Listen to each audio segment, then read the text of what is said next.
Hey there guys, what's up? Ragtter here, welcoming you back to Tavern Brawl.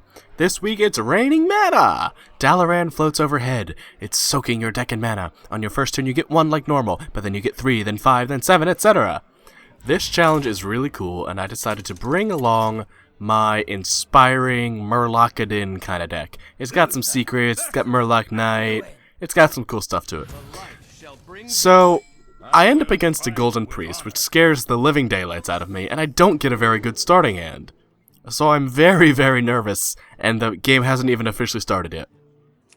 I do decide to keep this hand, because the Shielded Minibot is one of the best minions you can have. It forces your opponent to deal with it in a special way. Consecration's good if he's running some kind of weird rush deck, and I figured Divine Favor would be good in case he blows all his hand with all the extra mana he's gonna have. Or I blow all my hand, rather.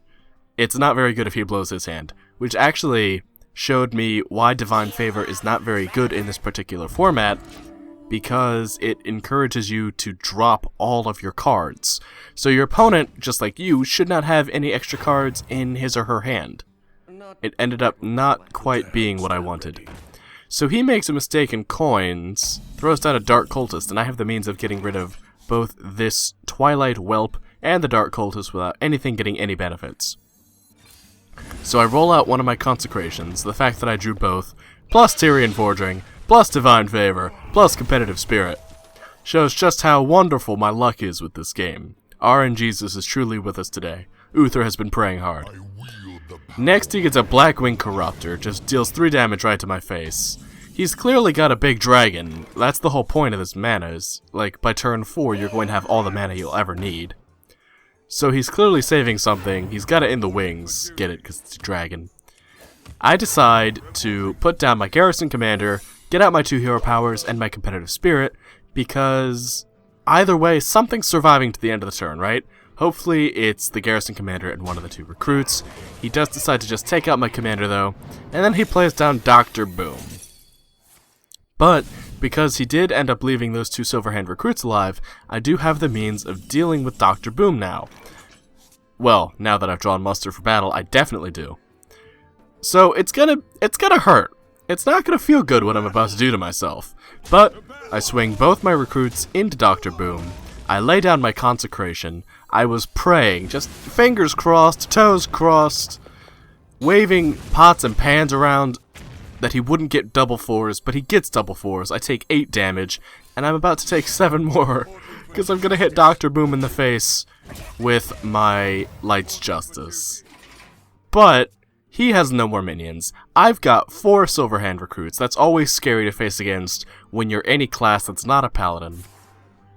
And then he Mind Visions. And again, we're busting out the crossed fingers and the crossed toes like, don't get Tyrian Forging. Don't get Tyrian Forging. He actually uses his Divine Favor, and I think he did that because he wanted to deny me an extra card to draw. So it's like, I have all the cards I need. I'm going to make sure you don't get anything extra. And I was like, that is a smart play. You are a smart man.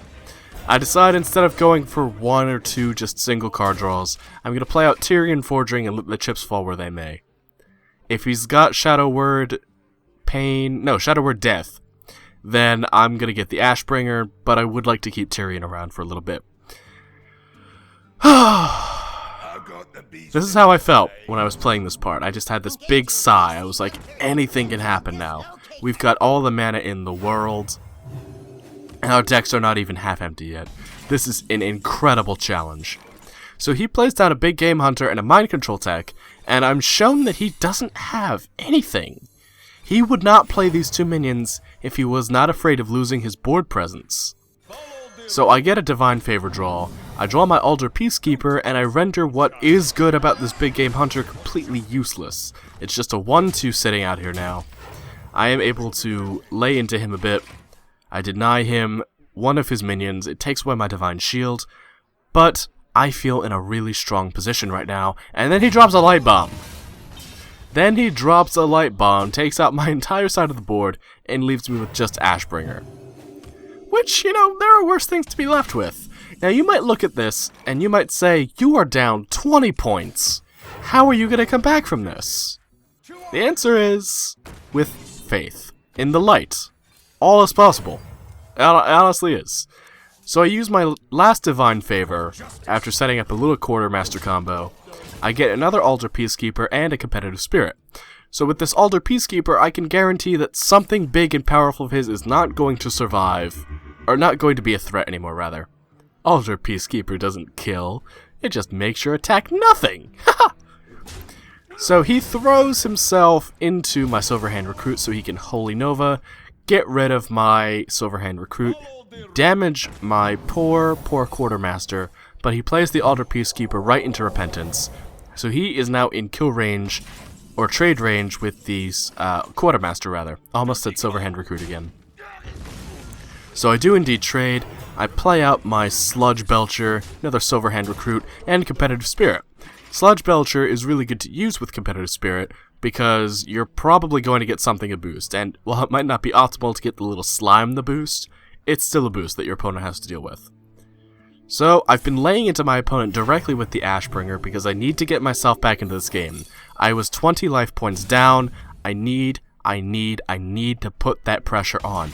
Even if it means I don't have a 5 damage weapon, I just need to keep on the pressure or else I'm going to be out of this game.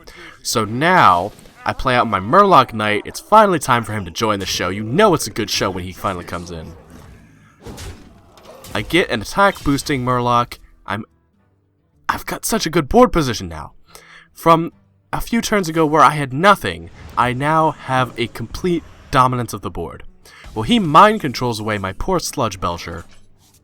I draw my last Repentance, and I decide, you know what? I'm not even going to bother hiding what I have anymore because he's clearly showing me that he himself is struggling right now. So what I decide to do is I decide to lay into this Sludge Belcher with everything I've got. I'm fully confident that I can make it to the next turn because I still have this Inspire, so I'm going to get another Silverhand Recruit, I'm going to get another Murloc, ends up being the one that summons another Murloc, not the best, but it is a body.